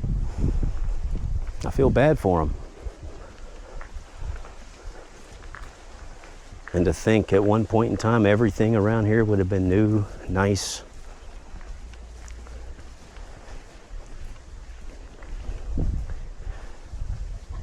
And it's just like in Gary, Indiana, when U.S. Steel closed down. Well, I mean, when the steel industry went down in Gary, Indiana, of course, it brought the city down. But there were a whole lot more people left behind there. And they also had the white flight, where when the steel industry went away, a lot of the whites had the resources and stuff to get out of there, whereas a lot of the African Americans stayed behind, and that's why Gary is predominantly black these days. Well, out here is the same kind of concept, but on a much smaller scale, because this was never a big place to begin with. But imagine at one time there would have been 2,600 people here, roughly. This place is just a shadow of its former self, and to be honest, I don't know how much longer they're going to be able to hold on. It doesn't seem like the government is offering any resources to help them out. There's basically zero opportunity out here. I mean, there's a gas station across the street, and I saw quite a few workers in there, but I don't see any ATVs, no shops, no cafes, and one gas station's not going to support the town. Well, Gary, it's unfortunately time to say goodbye. Got to head on down the road on to the next stop. It's been very interesting for me. Been a little bit sketchy. I wouldn't recommend just coming around here and walking around with a camera. There goes the old fellow I was talking to. He's a real nice guy. The people out here, I'm sure, are great people. I'm not saying anything negative about them. I'm just saying they're very protective of their community. And if you come walking through here with a camera, well, it's going to look a little suspicious, and they're going to think, well, what the heck are you doing here? How you doing, sir? So guys, I made the trip out here so you all can see what this town's about. You can learn about it. I got boots on the ground exploring Gary, West Virginia. So you guys don't necessarily need to come out here.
In the 70s and 80s, one basketball team changed the outlook of one West Virginia town. The North Fork Blue Demons made history, and their coach became a high school basketball icon. When you enter the town of North Fork, you're greeted with a sign calling it the basketball capital of the United States. But in this town, there is no school, no basketball team.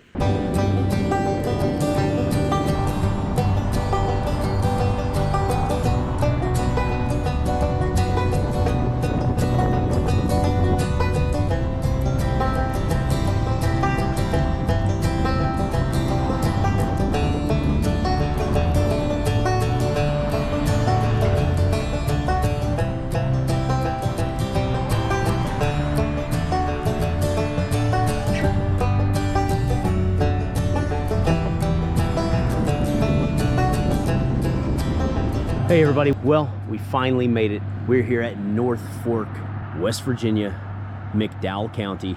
Now this town was founded 125 years ago, and it was built around, that's right, you guessed it, coal mining. Now the coal's all gone, the mines are shut down, but there's still a town here, or at least what remains of it. Now I started there at one end of it, right back there, and I'm gonna walk straight through and I'm gonna talk to you guys about it, because this little town has a really interesting story, and there's a couple things about this place that are just gonna blow your mind. Now it doesn't take long to figure out that they are going through hard times here in North Fork.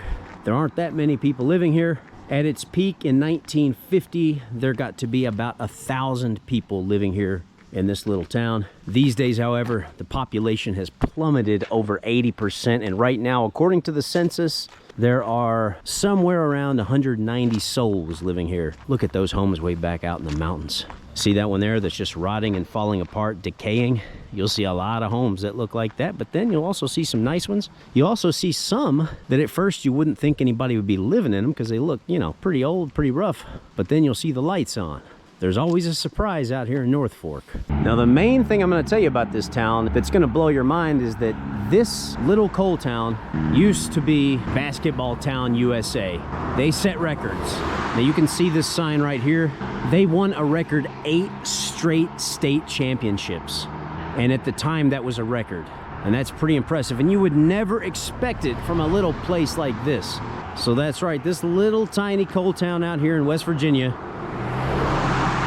were the top dogs on the basketball courts for a very long time. At this point though, in 2025, well, I'm pretty sure that they no longer have a basketball team. Check this home out. Now guys, also this area has been ravaged by floods. So what was left of this little town, well, a lot of it just got swept away by the floods that hit earlier this year. It's not like they didn't already have enough troubles to deal with. I'm pretty sure that a violent flood sweeping through the town didn't help matters too much. You can see some more homes up there in the hills. That one over there has completely collapsed. That little one is almost invisible now because it's getting overtaken by nature. And guys, just to put things into perspective, just since the year 2000, the population has dropped 60%. So you got to ask yourself, what's this place going to look like 20 years from now? Well, that's why I'm glad that I'm here now to see what's left of it. And while it's hard to imagine right now, at one point in time, this would have been a very nice little town. It would have had money flowing through it. The people would have been pretty well off. Some of them would have been quite wealthy because they had that coal money. But like I've said in so many of these Appalachian videos, when you build a town around one industry, well, you better hope that industry doesn't disappear. Otherwise, you're screwed. And there's 2 dogs up there on that hill. And thank God they're on chains. See a house way up there, windows busted out? Because I can tell you what, if they weren't, they would run down that hill and have me for dinner. Now this whole town just runs right along Highway 52 or State Road 52, whatever it is. And you see some of these homes are just completely gone, but some of them are still in use. Like I said, there are almost 200 people still living here. Some live in the hills, some live down here on the road. There are homes on that side of the railroad tracks too. I mean, those homes back in the hills go way up, and you gotta think, when people lived there back in the day, some people still do, I mean, that would be quite a hike to get up there. Well, let's take a closer look at this home, okay? I'm down here, ground level. Got a big mountain wall right here. I said I was sorry, I meant it. And see these stairs? Look at that. Boom, boom, boom, boom. Boom. I mean, that's, like I said, that's quite a hike. That's the funeral home. I'm guessing it's not in use anymore. But look at the hills and waves in that parking lot. Another thing I'd like to point out in this video, and I mentioned the same thing in my Keystone and Kimball videos. If you haven't watched those, make sure to check them out. They've got their own unique stories. But one thing that they have in common is that they all have a sizable African-American community. And I'm talking about as much as 50% or even a black majority in these little towns. And the reason for that is that way back in the day, the white coal miners went on strike. So when that happened, the coal companies started bringing people up, especially from the far south, and bringing up a lot of black miners. And And then around the 1960s to 80s, when the mines all closed down, well, you've heard me use the term white flight. Well, that's because the white people got the heck out of here because they saw there wasn't much opportunity, there was no money to be made, but a lot of the African Americans didn't necessarily have the resources to just up and leave, so they stuck around. And that leaves you with large African American communities here in some of these little Appalachian towns. Excuse me. How you doing?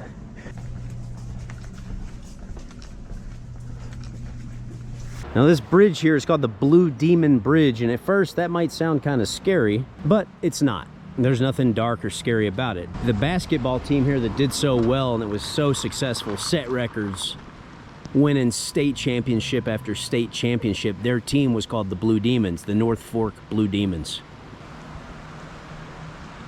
Now just out here off the main drag, we're gonna cross the railroad tracks, and these are still in use. We're gonna go back here to this little park. I think I need to get a workout in. So at one time, this would have been a nice park.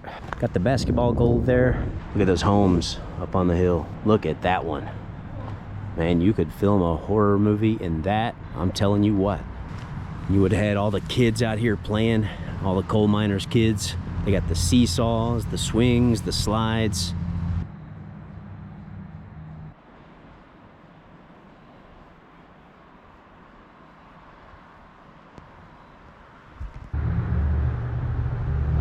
Couple of coal references right here for you. You got the Black Diamond Pharmacy, of course that's referring to coal, and then over here you've got Shoopster's, the dinner bucket miners restaurant.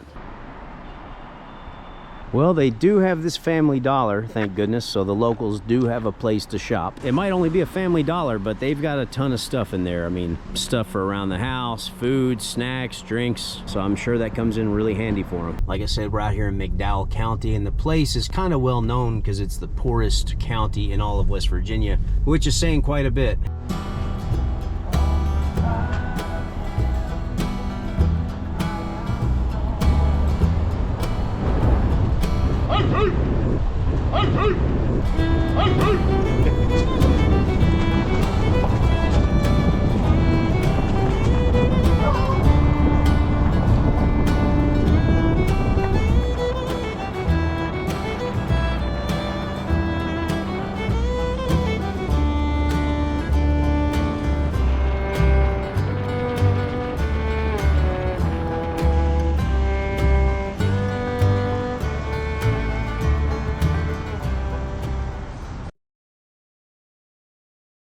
Hey everybody, we are in Princeton, West Virginia, and I've got to say goodbye to my little humble abode. I'm gonna miss this place. This was a nice little motel room, very clean, very comfortable. They have everything you need. I was crashing over here at the Turnpike Motel, but it's time to get checked out and explore this interesting city of Princeton. Yeah guys, so Princeton is located in Mercer County, West Virginia, and I just got into town. Well, actually, I stayed here last night, but my purpose of that was just to get some rest and some food.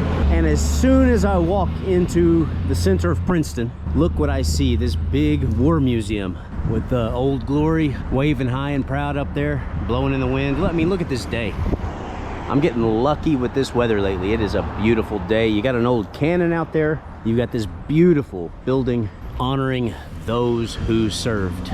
So first impressions of this little city: historic, clean, organized, presentable, nice. But we're just getting started, baby. There's a lot more to see. Right off the bat, when I got here to Princeton, the first things I see are patriotic. Right here, you've got a memorial monument to Gold Star families. And if you don't know what those are families that have lost someone in service.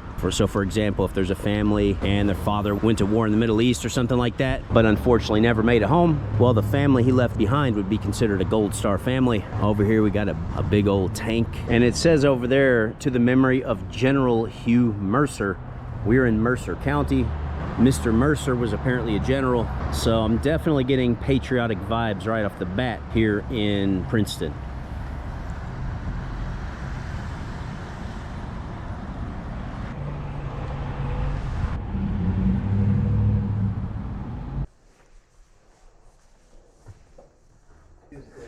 Oh, pretty good, sir. How about yourself?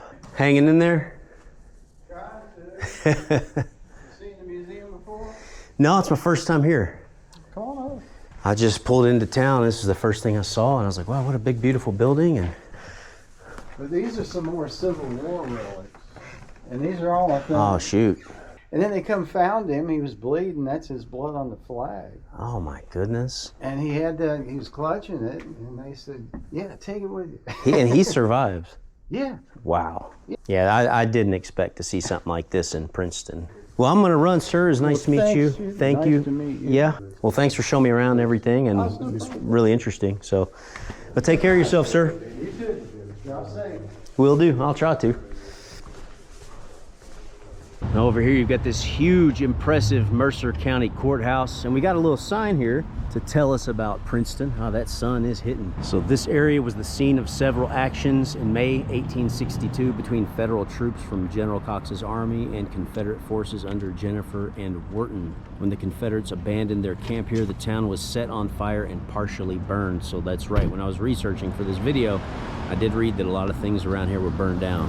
All right, we're over here at Grant's. I'd never heard of Grant's supermarket chain until coming out to this region. Still haven't been in one. I'll have to check one out before I go. But I'm not here to do grocery shopping. I'm here because Mercer Road, Mercer Avenue, Mercer Street, whatever it is, it's called Mercer, is right here. That's named after this county. And it's a very important road here in town. And there have been a lot of revitalization efforts done here in this city. And a lot of those are plainly seen on Mercer Street. So we're gonna walk up the road, take a look at it, kind of take a trip down memory lane, talk about it a little bit, and kind of see how things led us to where we are today and see what it looks like today. There's the old Mercer School.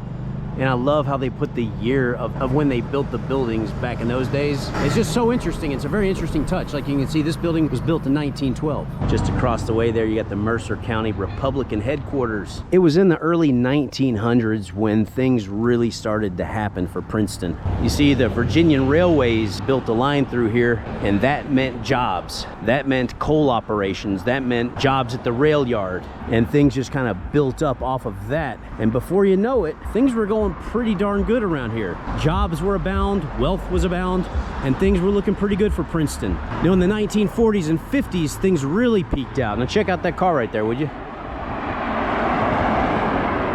It's a beautiful looking Corvette. Well, like I was saying, in the 40s and 50s, things really kind of reached their pinnacle for Princeton because 1940s, 50s, that's World War II era. And the U.S. war machine needed coal to help fuel its military endeavors. So, when the U.S. military needs coal, and when you live out in coal country, well, you guys do the math. That meant business was pretty damn good out here.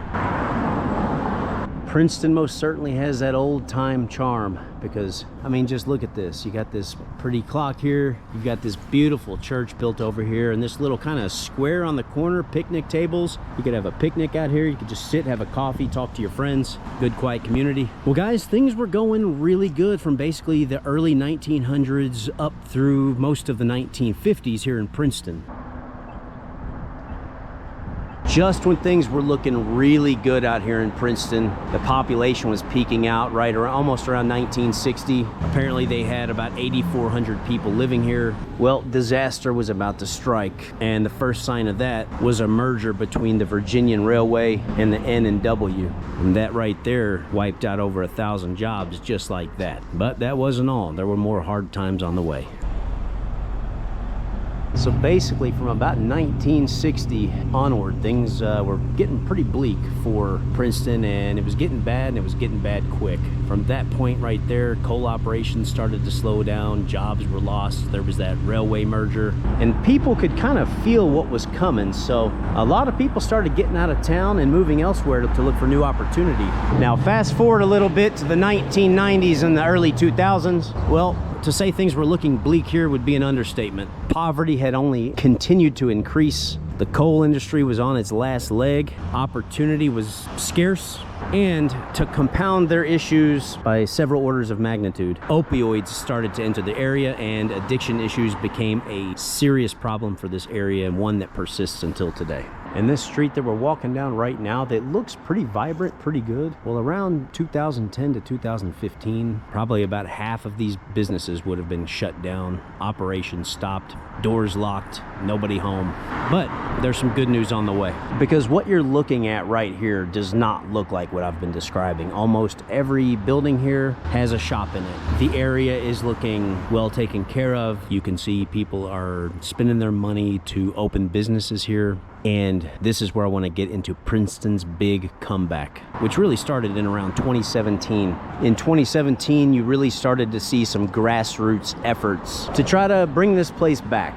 This city's got a special story. The locals love it. They're proud of their hometown. And they said, hey, we ain't going out like that. It's time for our comeback. And they started it. They started painting murals on the walls to show signs of life, signs of hometown pride, taking efforts to make it look better, make it look fresh and fun and welcoming. And then building off of that momentum, in 2018, you had groups like the West Virginia Community Hub, which invested into the city here. And then following that, you had PETA, who invested more and came up with a plan to really help revitalize this city and not just bring it back, but get it to a thriving state where it's not just existing, but it's growing, it's developing, and fun things are happening. Well, since these efforts, over 100 new businesses have been opened. That's less than 10 years, guys.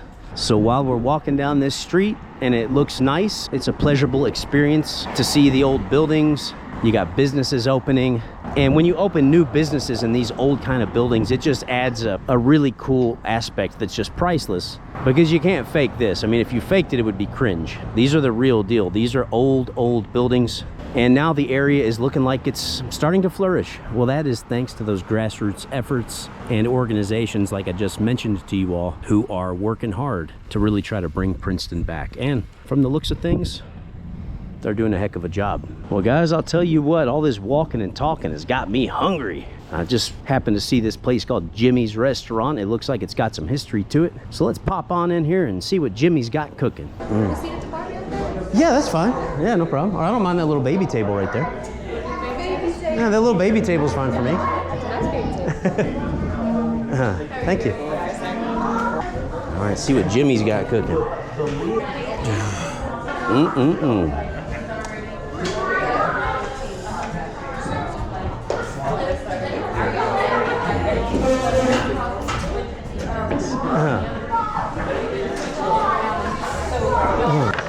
Hey, just a water with lemon, please. All right, guys, we're over here at Jimmy's. I decided to go with the hot ham and cheese and a cup of soup. We got vegetable beef today. Looks pretty good. Let's see how it tastes. Man, that soup is good. Look at that. Here we go.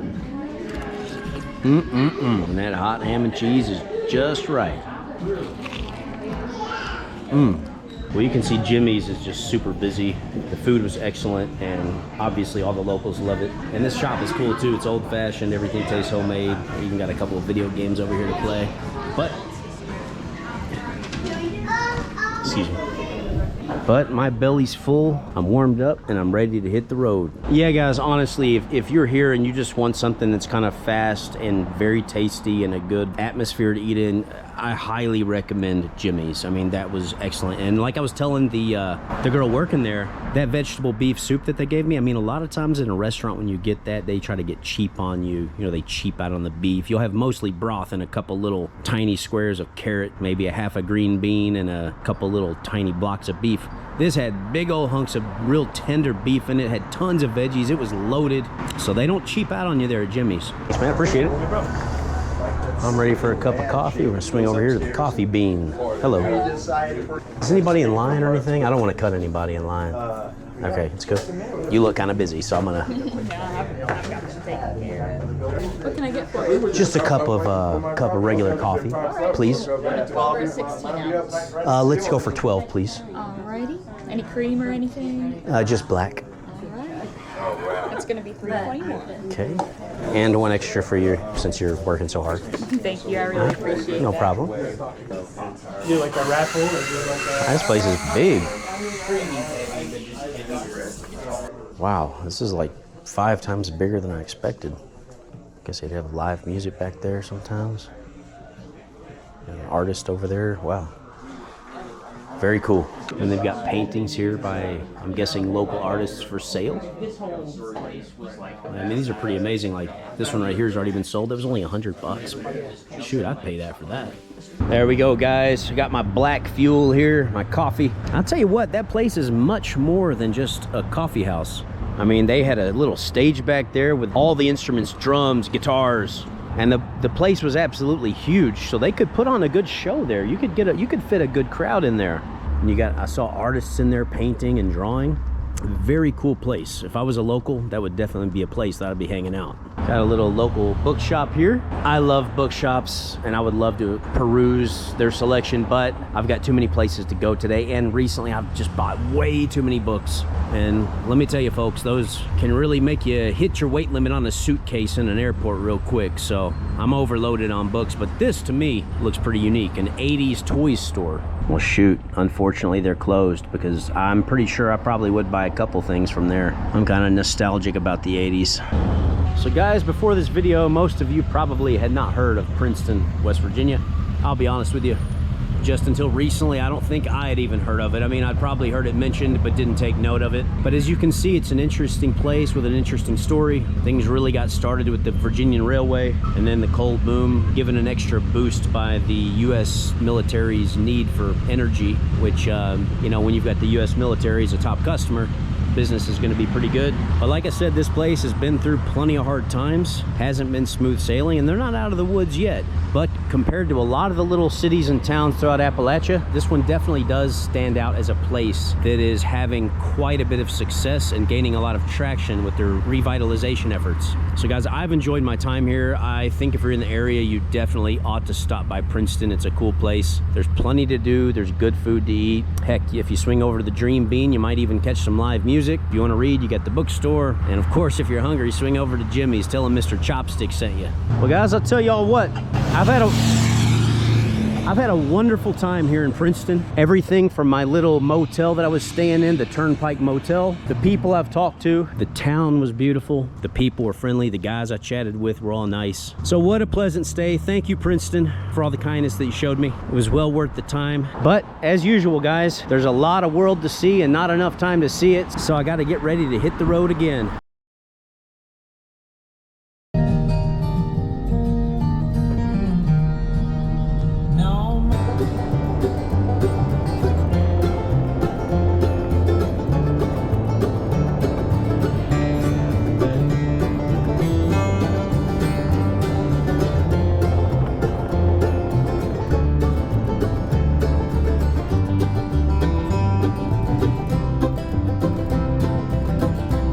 Hey guys, welcome to Mullins City, Wyoming County, West Virginia. First commercial coal mine in this county was opened here in 1908. The Virginian Railroad reached the town in 1906. Well guys, this little town that we're in, Mullins, used to primarily just be farmland, but that really started to change when the Virginian Railway came to town in the early 1900s. And once they came, well, it was off to the races for Mullins, because that meant coal mining operations were about to commence, and that meant money. They were going to get their part of the coal boom, and they definitely got it. And this place became quite a prosperous hub. And I met a guy who works in City Hall, and he spent a lot of time with me talking to me about this town and showing me around. Got some ATVs over here. And he was telling me about this building. This used to be a Coca-Cola bottling plant, and he was explaining to me why these doors are way up here, because I saw that, I was like, what the heck? I mean, you look at that, you open the door, step out, well, I'd say it's broken leg. But if you see these bolts along the wall, what they did, they made like an elevated walkway kind of thing, and those supported it, and that went all the way over, straight over to the railroad tracks, which are just down there. That way they could unload the train cars a lot easier and get the stuff into the facility without having to come down or anything like that. Just little details, like, I mean, there's no way anybody could have known that unless you had a local tell you. So once the Virginian Railway set up some railways through here, it didn't take long for things to really start popping. I mean, basically a decade later, things were really in full swing here in Mullins. I mean, they had car dealerships, hotels, coal operations, lumber mills, repair shops. And then on top of that, you're going to have other types of businesses. I mean, people are going to need places to buy clothes, different types of entertainment, different restaurants. So things were just getting better and better out here.